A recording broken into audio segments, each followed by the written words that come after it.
my foes. Spit at police and duck my POs. I ain't going to court. You can call a judge. Tell him kiss my ass, cause I ain't gon' budge. And I ain't going back to lock up. You're trying to clock a pop up. I ain't going back to broke.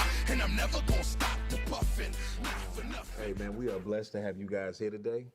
I'm kicking it with my brother. This is my brother and my friend, so this is not just an interview of people just meeting each other.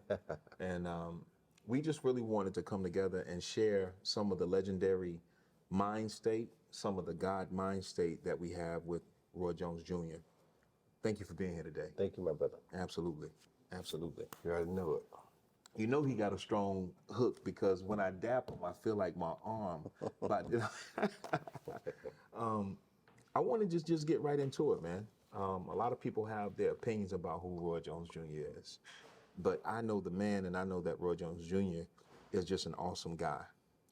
I want to jump off by talking about some of the things that have been said about currently where you are, and then I want to go back.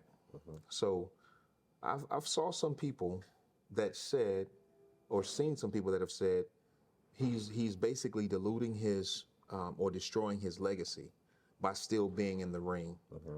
And I really wanted you to speak to that because this fight with the metaverse to me was an awesome opportunity, and it was something that why wouldn't you be innovative and go after something like that? So for me and all of the positives, we are motivated by what you're doing. But to the many that are saying he should just go ahead and put the gloves down and walk away, I think it's foolishness. What would you say to those individuals? What I would say to those individuals is the fact that, A, they didn't tell me I was going to be the great Roy Jones that I became, right? B, when Brett Favre was still throwing interceptions and doing whatever he was doing, did they tell him to quit? They did not. He stopped when he got ready, right? Correct. All right? Anybody who has been through greatness, including the great Michael Jordan, he had horrible seasons at the end of his career because this stuff had eluded him. He had did so much that he couldn't match what he had done, which he wasn't trying to. It may have kept him sane, may have kept him from getting on substance abuse, may have kept him from drinking too much, may have kept him from being in places that he probably didn't want to be because he was still at least playing basketball, because basketball had been his life. When your sport becomes your life, you find a way to still deal with it. And yes, if you get an opportunity to go dabble and get out there and play again, and it makes sense, it's not causing you harm, serious harm, why wouldn't you? Now, for those people, I understand their concern, but really, most of them not really concerned. Most of them just haters. Say that. Can you say that again? Most of them not really Concerned. They're really haters. There are a few that are concerned, and if those ones are concerned will look at what I'm doing, I'm not saying, hey, I'm gonna go get in the top 10, beat one of the top 5 guys, and fight for the title again. You done that already. But I didn't say that now. I'm not doing that now. So if I was doing that, I'll be like them people. I'll be like, wait a minute. Somebody should tell him he's getting too old to keep doing stuff like that. You understand me? Yes. Now, if they said, okay, if you do exhibition and you look good, we'll give you one shot at the title that you didn't get. Why say no? I wouldn't say no to that. Exactly. Because I ain't got to go through no whole bunch of stuff to get there, to get prepared. To get there, you feel me? Yes. No need to do that. He just fought a fight the other day at 41, I think. Dude, he really could have beat Eddie, took the right game plan. I just think he didn't take the right game plan. But he was in the fight, and he could have won the fight had he had the right game plan. You understand me? Yes. So it ain't that he's too old to do it. He just didn't have the right game plan. Because he had a perfect opponent, perfect situation, just the wrong game plan. I'm not going to sit there and say, oh, he shouldn't do that because he's 41 years old. What else he going to do? What else is he going to do that's going to bring him that same adrenaline rush, that same comfort in preparing, that same drive to get up and go get in shape and do things most 41-year-olds won't do? What else he got to do that? Nothing. Nothing. So for people to say that, it's like, if I don't go do what I do, but if I get out of shape, not healthy, diabetes gonna take over, you know good.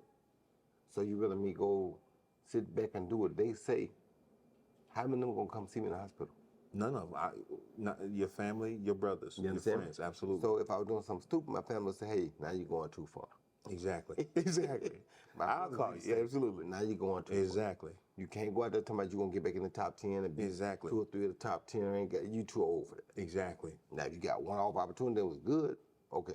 You wanna go out and do exhibitions, okay.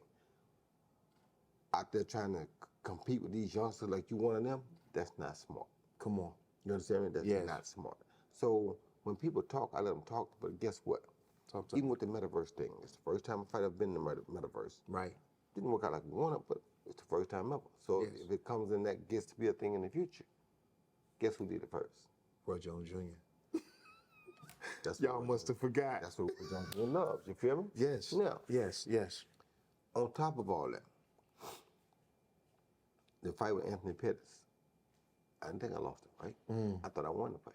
You understand? Same. I thought I won the fight. Same. But you know how fun that was to go back through training? Because like I said, last year, around Father's Day, I thought I was going to die. Come on, bro. I had rap though. I Yes. thought I was gone.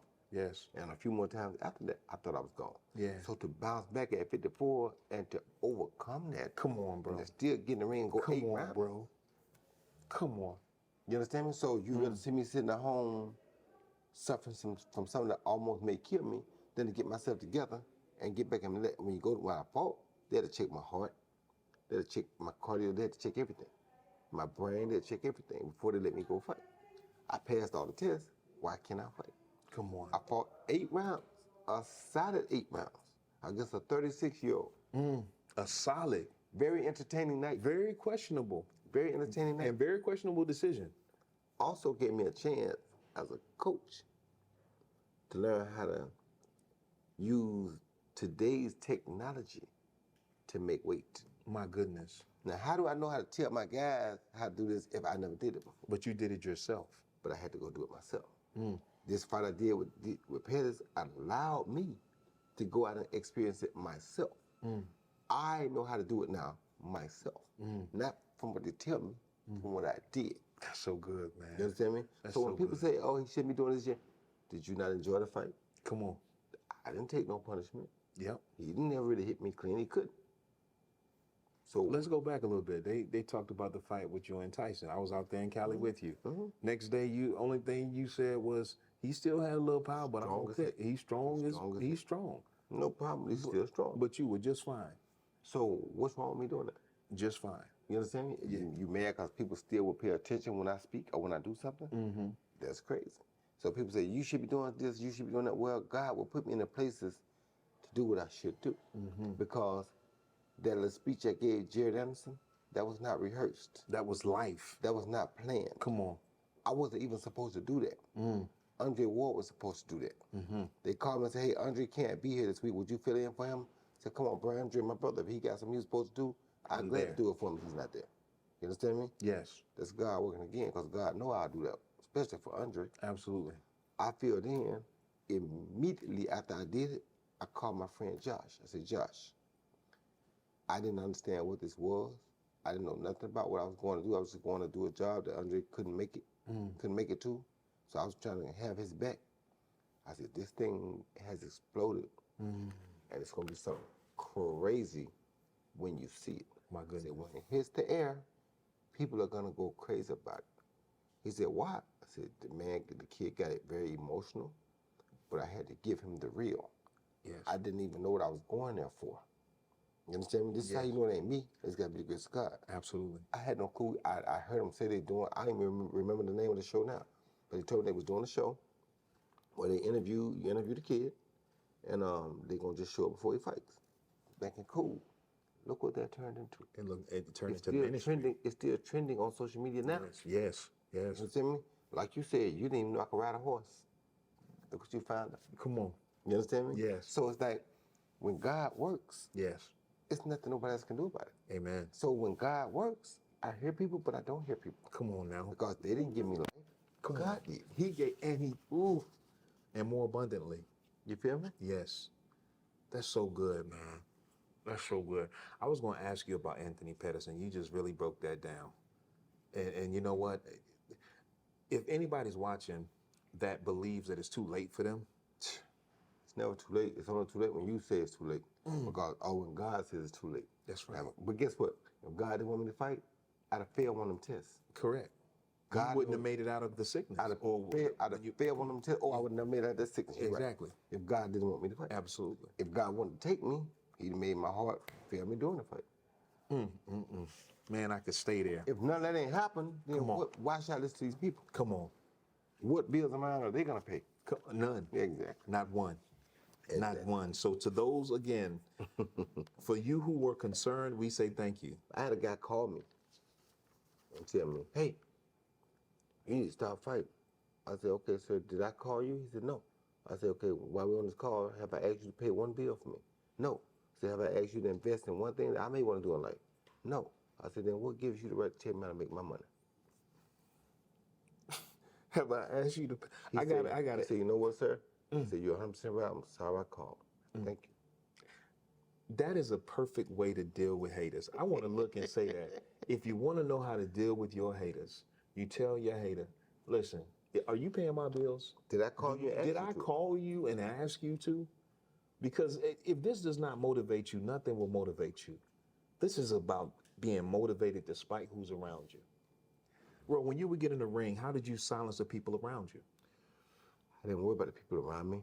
I let my work, I let the godliness that goes through me silence the people around me. That's why I tell guys in the ring that I hate guys that do a lot of talking, because if you're a God-fearing man, what God sends through you gonna silence the crowd.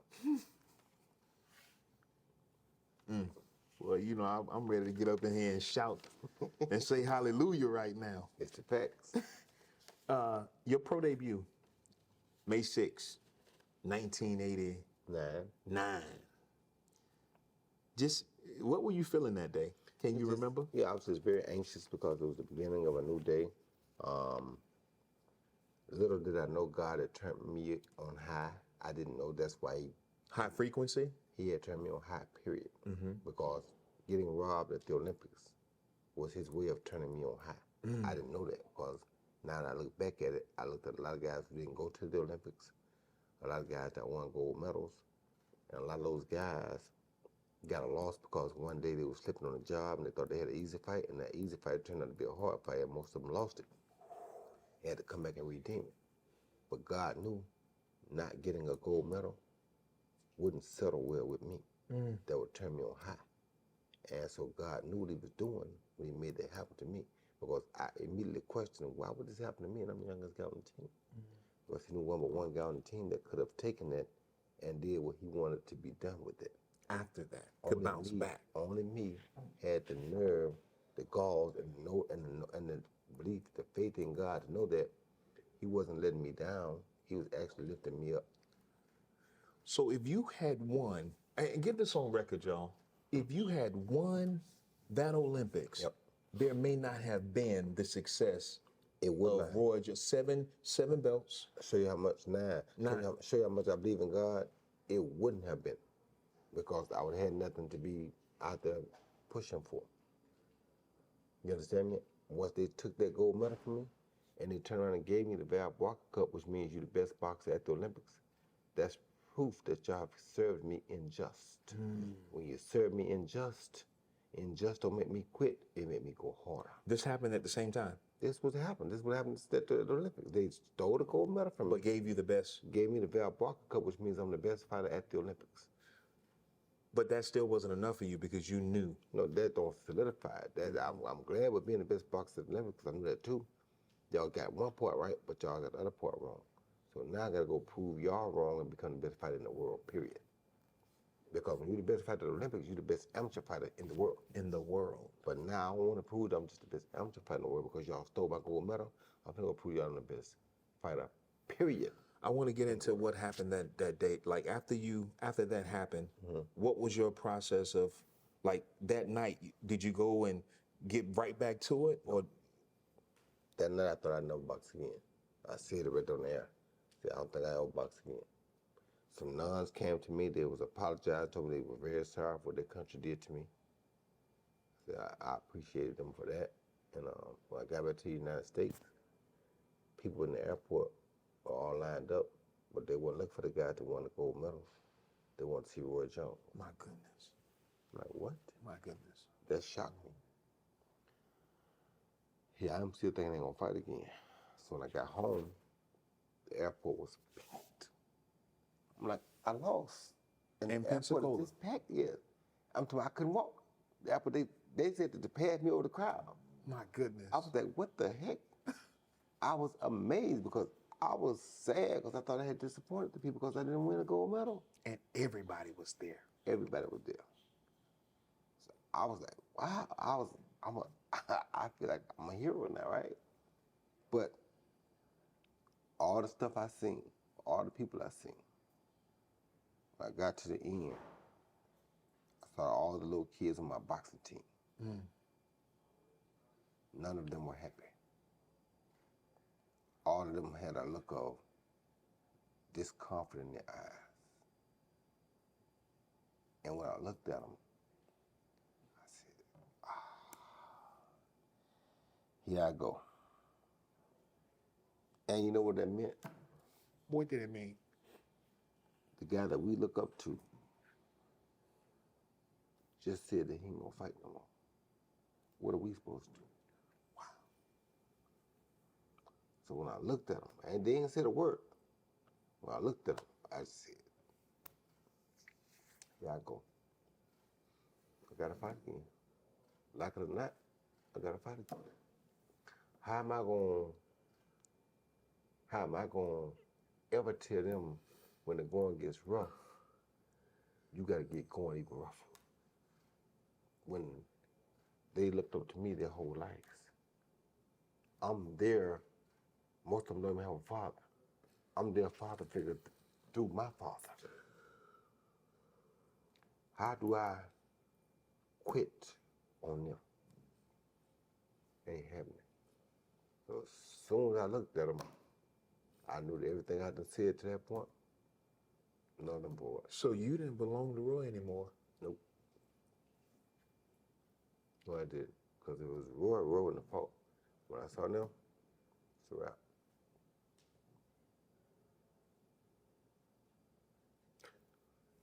Would you? Yeah. So you never would call yourself, I would never hear you say I'm somebody's hero, right? No. But in that case, you would say, It wasn't that I was their hero. Because I was who they looked up to. They patterned their lives after me. which is a great So responsibility. if you tell us when stuff get rough, we gotta get rougher. Stuff rough on you right now. What are you gonna do? Because you telling us that you're gonna stop. And you told us not to do that. So your words came back to, you had to face your own. That's why you always should put out positive words. Yes. Because when you put out positive words, your positive words will come back to save you. Come on. Them positive words I've been teaching them all the time came back to save me. My goodness. Because if it weren't for me telling them that, I was good being retired and being a hero right then. When I realized I was that much of a hero for what had happened, I was cool. I'm I was good. like, I'm good. I ain't got to fight no more. I'm good. I should be, they gonna take care of me, give me a good job. I can do whatever I want to do now and be cool. Till I got to them little kids. Did you love the sport of boxing at that moment? I mean, or before that moment? Before did that you love moment, before that moment, I completely loved boxing. Boxing had been my life. But till that happened to me. And I'm like, why would you play a sport that you can cross the finish line first and you still don't win? Don't make sense. Why would you keep that up? That's stupid. If I was in hockey and I had more goals than the other team had, I win. Correct. If I was in basketball and I got more points than the other team got, I win. Why is it in boxing you can have more points than the other person got and you still lose? Come on. That's not a fair sport, so why would you keep doing it? That's where I was. Not that I was a quitter. You gonna play a sport and you outdo a person point-wise, everything. I beat him in every aspect of boxing. Yes. And you still lose, why would you keep doing it? So boxing just didn't make sense to me at that point until I saw that. I got a question for you, man. So at 2010, you know, my mother Earth, she passed away. Best friend, right? I remember one time I was in a real bad space and she came to me. I was just a retail manager for Lowe's, running a location. I was in my early 20s. And just for that, there's not a lot of people at early 20s doing what I was doing at that time. And she came to me and she said, son, you were made for this. I'll never forget the day. She said, you're a leader, natural born. And those words got me through. Miss Carol Jones. Mrs. Carol Jones, who's she? She's a beautiful person. She's a person that loved my dad to death, and she would do anything for my dad to this day still, I believe. And she's just a beautiful soul. You know, she's a very calm person, very calm under pressure. Can take a lot of stuff. She's a woman of women. Wow. You know, she endured a whole lot throughout her life. She's a woman of strength, and she's the example of what I think a woman should be. If a woman ain't that strong for a man like that, you know, a woman's nothing. What's the I point? make a lot of mistakes, but I watch my mama endure all that and take it like a champ and keep going for everybody. Still manage the household for everybody. You don't see that in women today because they teach them that, if he do this, you gotta leave. If he do that, you should leave. If you do that, no. Hard for a man that was raised by a woman that endured so much to understand how women can't endure that. My goodness. You understand me? Women are stronger emotional than men anyway. Yes. So you get a strong-willed woman, that's your strength. Wow. Wow. One more thing about her. Best lesson you ever learned? Just one, if you can compartment. Truthfully speaking, I learned more lessons by the way my mom stayed calm under pressure. Because my dad kept a lot of pressure applied. My mom always stayed calm. And it taught me that no matter how hard the pressure get, don't blow up. You can see that in your fighting. If you blow up, you ain't in control no more. Wow. So I learned to stay calm no matter what's going on around you. Stay calm. Because that way you don't make no stupid mistakes. You can literally see that translated in your fighting, man. That's amazing. Shout out to the moms that know how to handle pressure. Great lesson there. All right, man. We almost done, man. I'm so blessed by this moment. Let's talk about May 22nd, 1993. Remember what that was? Beat Menard Hopkins. First world title. Almost put the fire out, but not quite. Because the more I won, the more I wanted to win. So when I beat B-Hop with one hand, I knew I could beat him with one hand. I beat him with just the left, pretty much. After that, I sat for a day. I was like, okay, now you're a world champion, so you've accomplished what you want to accomplish as a pro boxer. You did fulfill your prophecy and become a world champion, but God has more in store for you. You remember what happened at the Olympics? You was the best boxer at the Olympics. Now you got to prove you're the best boxer, period. So, yeah, you beat him, but that's just the start. Let's go. Wow. And then, you know, I really don't think that 17 years later, I don't feel like he won that one. But anyway, let's talk about this picture. I saw this and I said, I'm going to ask Roy. Who is that? That is Prince. Prince Body Jumbo? It is Prince. But yeah, yes. Tell me about that fight. Prince Body's a good friend of mine now. Okay. But everybody thought because I had lost by knockout, I was done. I'm never done. Things happen. I put my body through a lot of abuse to come back down from 25 pounds of muscle. Make light heavyweight, beat Antonio the first time. Had I not been listening to the people that I was working with at the time, I would have beat him the second time. Absolutely. You know, when you get in a position where people take everybody away from around you that you know, and you start depending on other people, it don't work out the same. But anyway, and my body really wasn't the same anyway. So after he got lucky with the shot, people thought I was done. So Prince Body had also been a sparring partner with Tarver. He had, actually, they say he did pretty good with Tarver down there, and I think that's why they offered me him.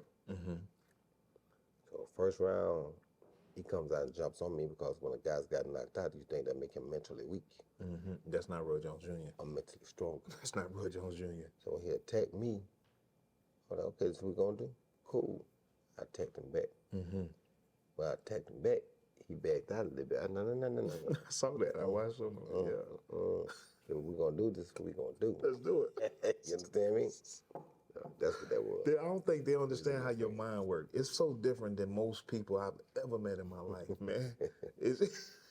So he thought you would be mentally, but your life has taught you. You don't just. If something bad happen, I get stronger. That's dope. Let's talk about. Let's move to your music a little bit. I wanted to talk about that. So, Body Head, Candy. You got. Was it Small? Swells, at Swells, and Yeah, Crusher, Bone Crusher for a while. For a while, yeah, he worked with us a little bit. I had some everybody, man. Hard to Rippers, Rated PGs, Johnny Augustus, Katrina, my cousin. I had a lot of people. 3D. I had Magic, Mr. Magic. Mr. Magic. That list went on. Now I got SM Chopper. Bullet. Chopper. Now I got SM Bullet, and we still the road still. I mean, it's still going. They still going strong. Yeah. The thing about Body Head is that music is always going to be around. Yes. You understand me? So you try to always make an investment in something that's going to always be around. Truthfully speaking, when I started Body Head, that was to be my retirement. You know, I said I started this music, and when I retired, I'd just be able to have a record label and keep on going.